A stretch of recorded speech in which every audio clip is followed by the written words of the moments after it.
guilty as charged. I'm guilty of always looking for adventure in faraway places, when sometimes adventure can be in our own backyard. Many of the trips that I've covered on Active Travel Adventures cost a lot both to get to and to do. Today I'm going local and taking you on an outstanding adventure that doesn't have to cost you a dime. Intrigued? Stay tuned.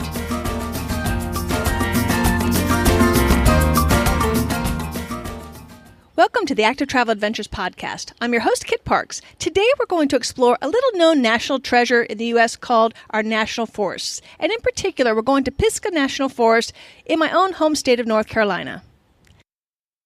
This amazing natural area is near the town of Brevard, a town I'll most likely retire to. In this area, you can hike, bike, paddle, horseback ride to your heart's content. It's also a cultural and artistic oasis, located in western North Carolina. Today, I'm going to tell you all about the many different ways that you can explore and play in the land of the waterfalls. So let's get started. A few weeks ago, I received my AAA magazine in the mail, and in there was an article on the blue ghost fireflies located in the Pisgah Forest in my own home state of North Carolina. I was intrigued. These fireflies mate around the same time that the magazine came out, and after seeing this one photo, which hopefully they'll let me put this on the website, I was hooked. I was like, I got to go there. Oddly, for somebody who travels as much as I do, I don't like to do a whole lot of planning for my travels, and I'm getting more and more where I just go and then figure it out when I get there. I saw that Pisgah has a really nice visitor center, so I decided I'm going to let them do all the work for me. It's about a 7-hour drive from my house, so I did book an Airbnb for my first night in a town called Hendersonville, which was lovely. So that would give me plenty of time to get to the forest in the morning and be fresh and try to figure out what on earth I was going to do during my trip.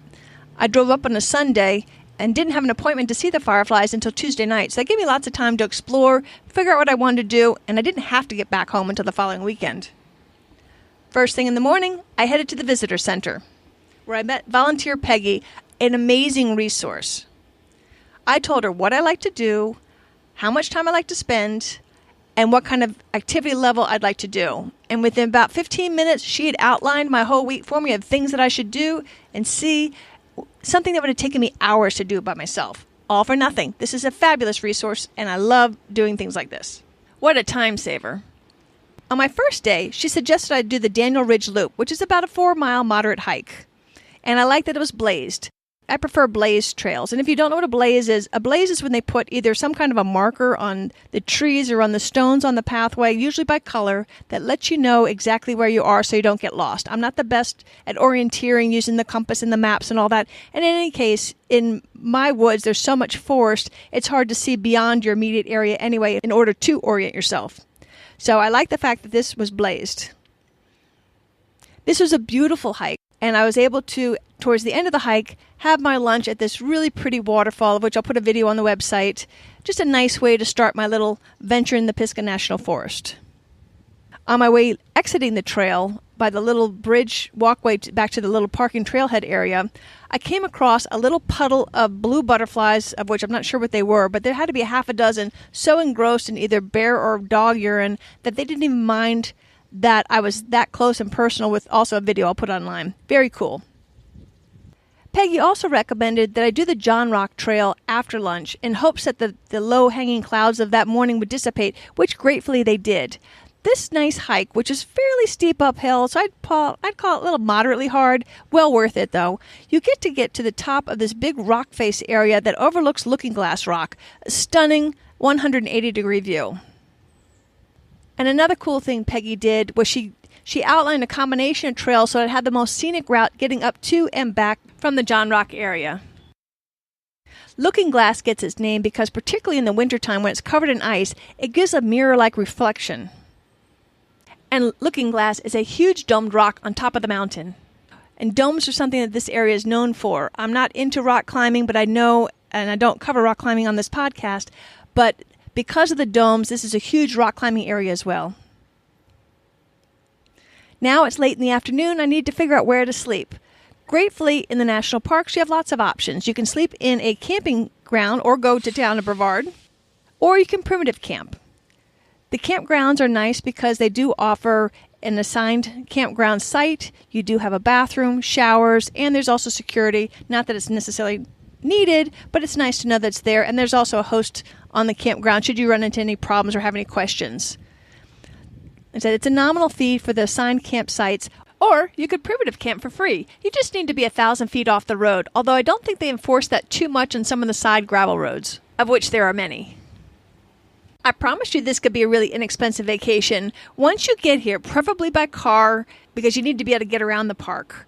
You can bring in your own food, you can bring in your own drink, including alcohol, which is tolerated if not outright accepted in most places. So it costs you about the same as if you were home. I mean, you got to eat anyway. That night, once I got to my campsite, which was lovely, it was actually a pretty large campsite. It included a pretty big bay area surrounded in the woods. So I had a gravel pad for my tent and then a nice picnic table. You could see the neighbors, but they weren't right in your face, which was nice. If you do want to do a campfire, and there's a camp ring and a little grill area, you do need to buy the wood in the area so that you don't inadvertently bring in some pests that could actually hurt the forest, which has happened, unfortunately, in a lot of the forests in our country. So do make sure that you do buy the wood locally. And it's very reasonable as an encouragement for you to do so. Tired from hiking all day, I was asleep by 9, slept like a rock, and I used that little trick I learned when I was in Bhutan recently where they put the rug on top of my pad. Remember I mentioned that it was so noisy, my little thermarest pad? I happen to have a couple of blankets in my car, so I put one under the pad and one on top of it, and no crinkly noises all night. So that's definitely a car camping addition for me in the future. One of the beautiful things of coming this time of year, and I was here in mid-May, is all the vegetation. The trees are just starting to flush out, and there's still lots of wildflowers to see. The wildflowers I saw were lady slippers, jack-in-the-pulpit, lizard tail, wild geraniums. Some of the beautiful shrubs were the flame azaleas. Some of those were still blooming, although they've peaked by now. The mountain laurel on the lower elevations, and also in the lower elevations, some of the rhododendrons. And littering the forest floor were the petals of the fading tulip magnolias. Plus I saw some beautiful sweet shrub. But one of the highlights was on my second day up on Graveyard Ridge, trilliums were in full bloom, and this is an endangered species. However, on Graveyard Ridge, there are thousands of them, and I happened to get there at the peak or just past peak, depending on what elevation I was at. Truly spectacular. I'll have photos of all these wildflowers on the website. In addition, I'm also going to put a picture of poison ivy. If you're not familiar with that, at the lower elevations, there is an awful lot of poison ivy, so you want to be careful when you step off the trail to use the restroom that you don't accidentally squat in a poison ivy patch, of which there is much. And I will also post a picture of what the stem of poison ivy looks like. It's very hairy, so it's easy to recognize when it's mature. So that way you don't find yourself in a very itchy and uncomfortable situation. On day 2, I got up early and went to the graveyard fields. They call it graveyard because a wildflower many years ago had killed the trees down to stumps which look like a bunch of headstones. This has got a scenic overlook that you can park at and use this as a base setting to do the graveyard fields hikes to the upper and lower falls, up to graveyard fields, do parts of the mountain and the sea trail, or go over to Art Loeb Trail, another really popular hike that is a 30-mile hike that you can do part or all of that hike as well. The weather in the previous week had been really, really rainy, and they had gotten like 11 inches of rain.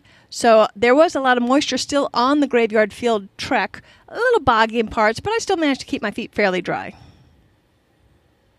As you approach the ridge, you go through this wonderful little birch grove of just thousands upon thousands of tiny little birches, and their leaves had just popped out. So there's this bright, bright green. So you see this flittering of the leaves dancing in the sunlight and the wind, and it was just this magical little grove on your way to the ridge.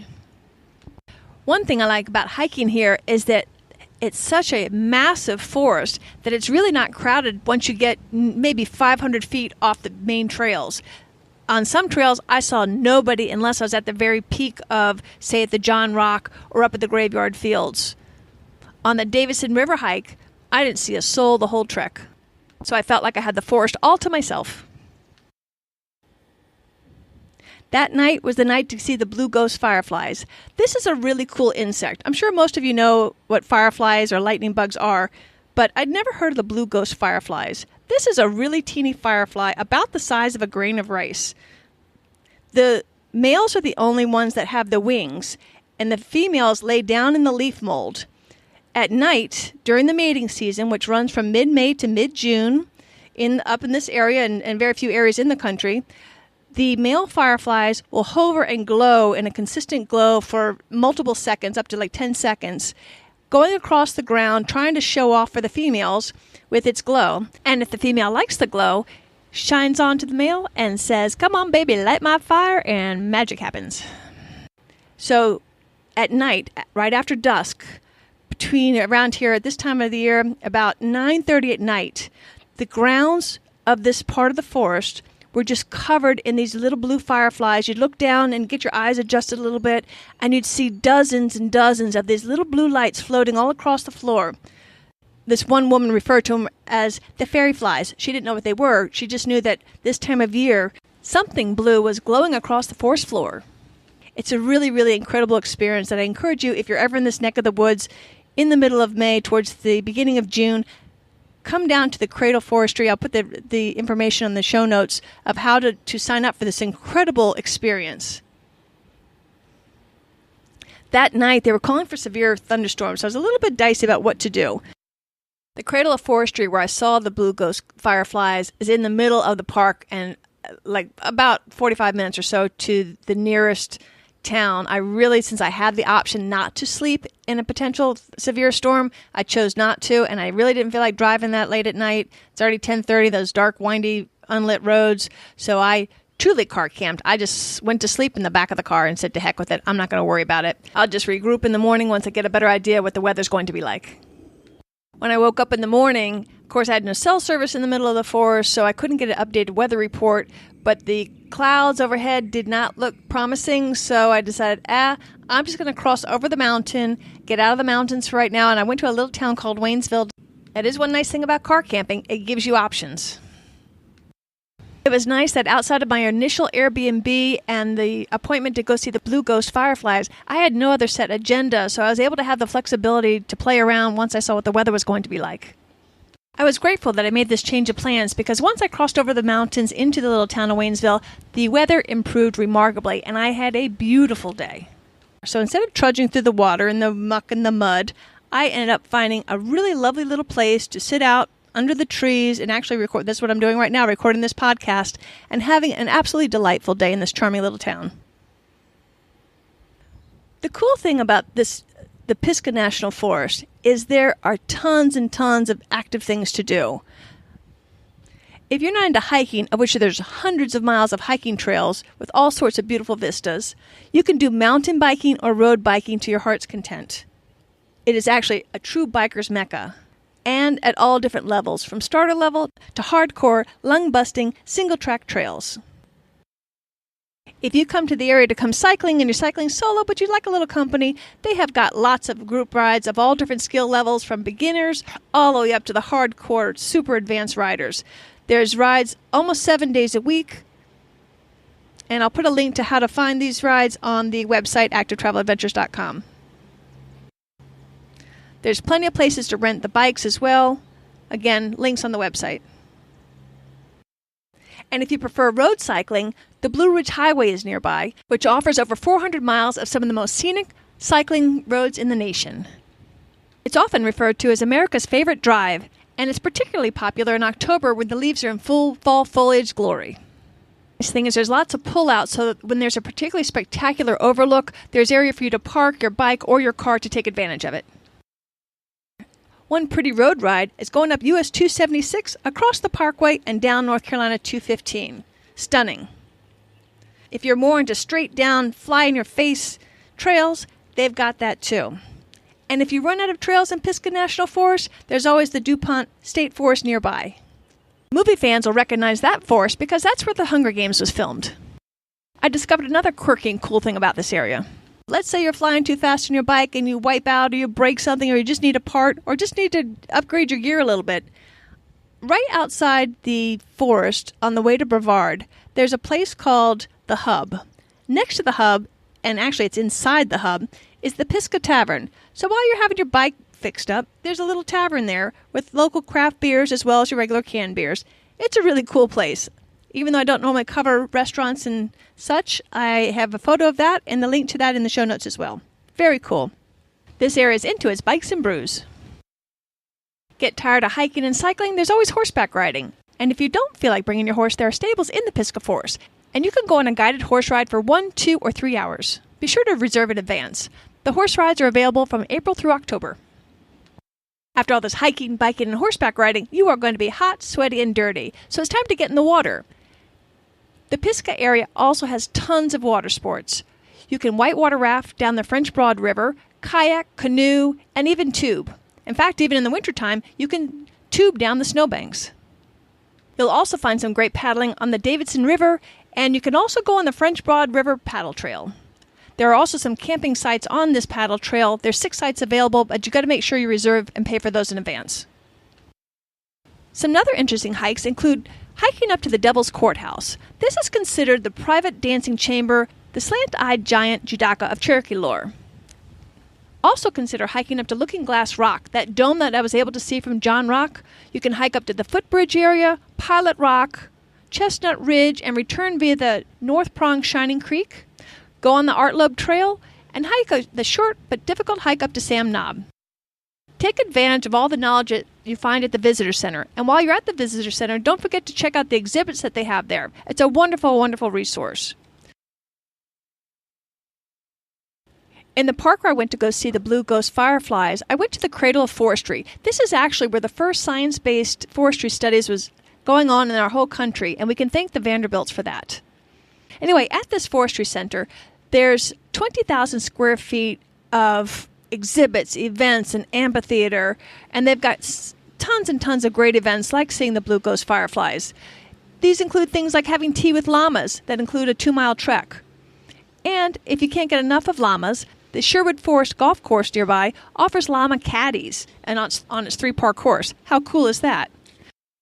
Other programs at the Forest Center include a Bring Back the Monarchs program. This is a migratory bird and monarch flyway.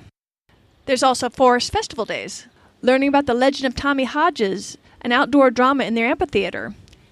And they also have 3 paved trails that are perfect for people in wheelchairs and strollers. I'll put links on the website so you can figure out what's going to be going on so you can plan your trip according to your interests. The Pisgah Forest itself gets about 2 million visitors a year on its 160,000 acres, most of which is in Transylvania County. There's 400 miles of hiking trails, 180 miles of bike trails, and 100 miles of horseback trails. Bisecting the forest is the beautiful US 276 highway, part of the Forest Heritage Service Scenic Byway. And this is named as a National Scenic Byway, which is the highest designation a road can get in the United States. In addition to the Cradle Forestry, you can also visit the hatchery that's nearby the Davidson River hike that I went on. Inside the hatchery, they've got exhibits, and you can also take a hatchery tour. This is a big, big trout area.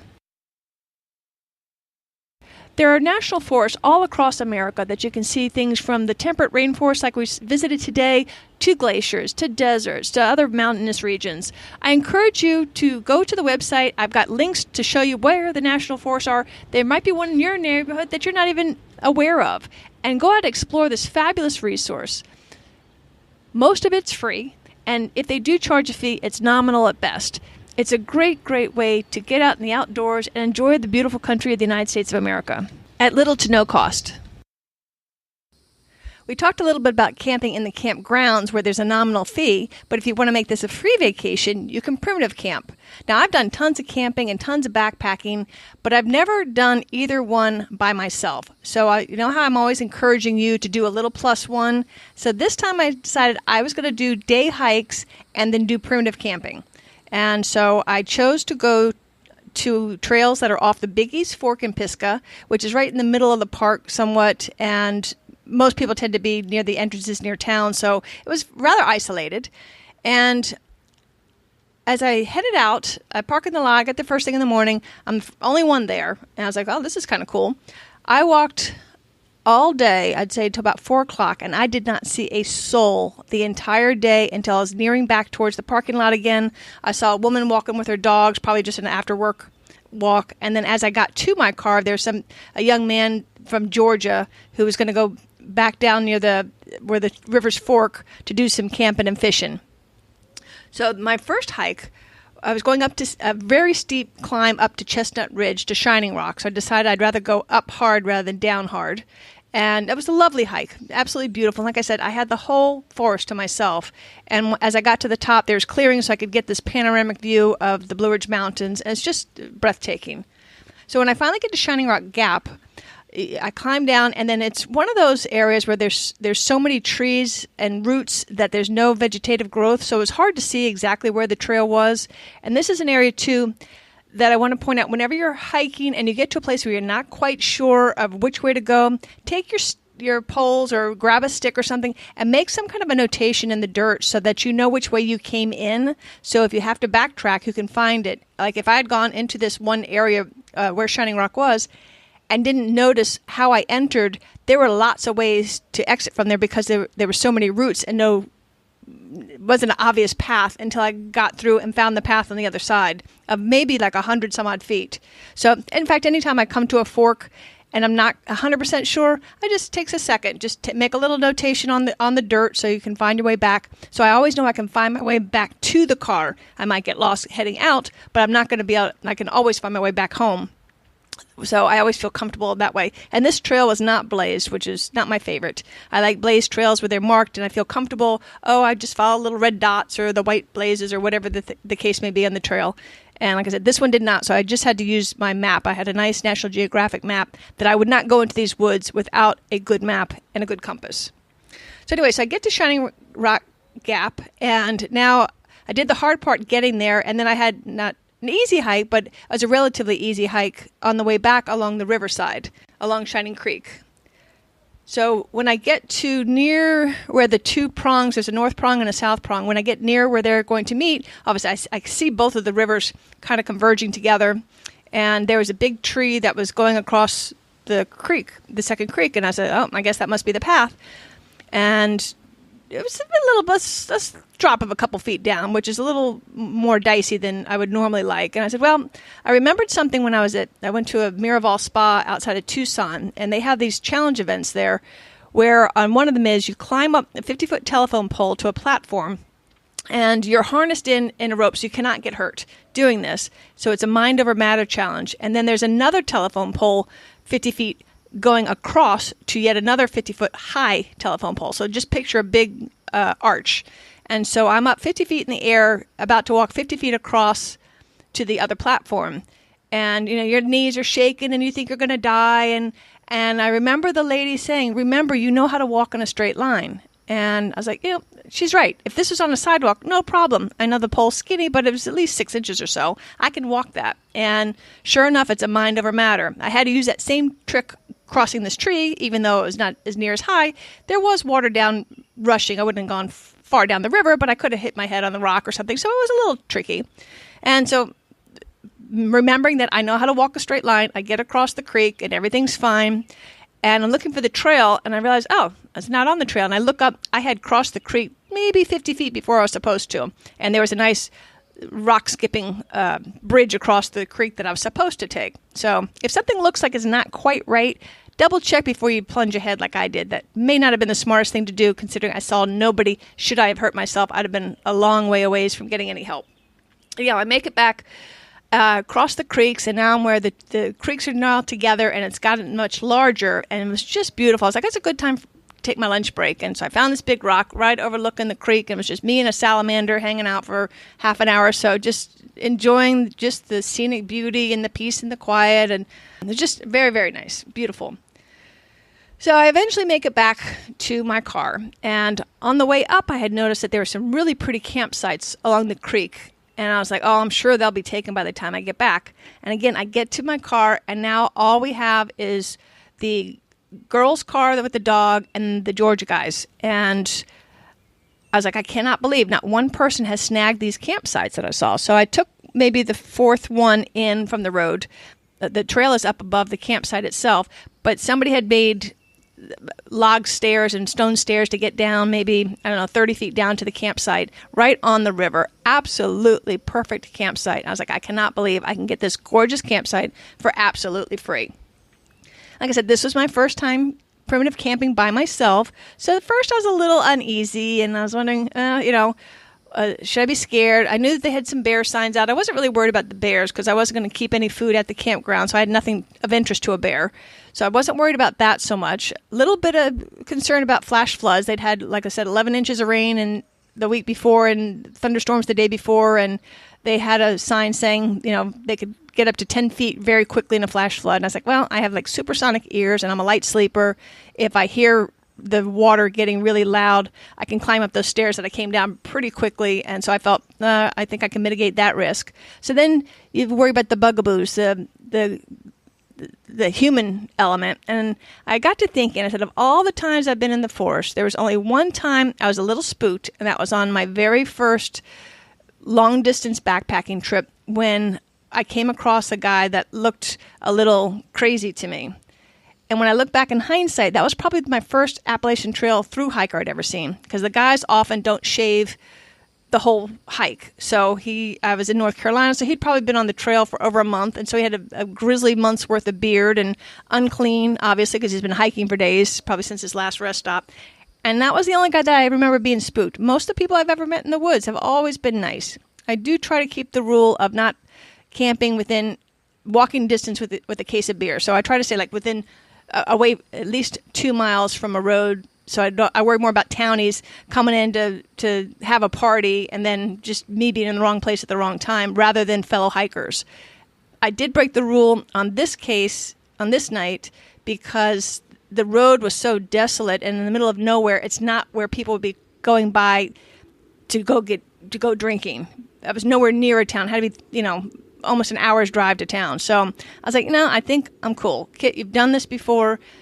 You can do this. And like I said, within an hour, I was cool, and I was so enjoying myself, just sitting by the river reading, that all those fears went away. And now I've got the confidence, hey, I can do this. So I did my +1. That's what I want you to do. Whatever it is you're doing, try to do it. Just one more plus, and build your confidence in the adventure things that you can do. All in all, it was a spectacular day, a beautiful evening, and I was very proud of myself for doing my +1.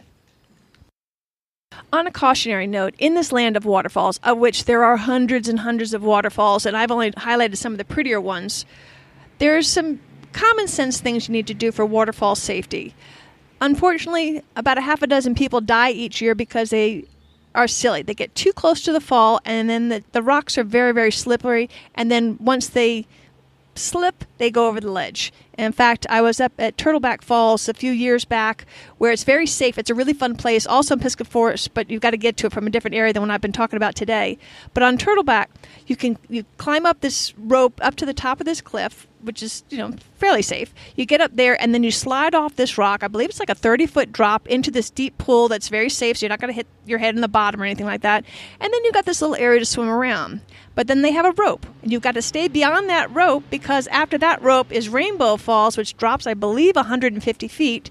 And in fact, one of my campmates on that trip had a friend die the year before because she went past the rope and then got caught in the current and went over the falls and died. So you need to use common sense. Most of the accidents are preventable if you do what they say to do. Stay on the trail, stay in the areas that they designate are safe, and should you happen to get caught in one of these fast streams for whatever reason, don't try to stand up. That's the second reason people get hurt or die. It's because they try to stand up, their foot gets caught in a rock, and then the current pushes them down into the water, and then they drown. So I hate to be a downer on all this, but you need to be prepared in case something does go wrong.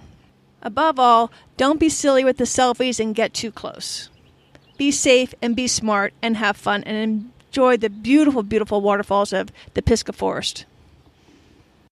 Do you understand why I want to retire in this area? It's amazing. I hope I piqued your interest in exploring our national forests. You can, of course, get lots more details and links at activetraveladventures.com. Plus, you can get the handy travel planner by downloading it directly from the site, or if you're a member of our newsletter, I'll send it to you directly at the beginning of next month. And if you haven't done so already, please be sure to subscribe to the Active Travel Adventures podcast so that way you don't miss a single exciting episode.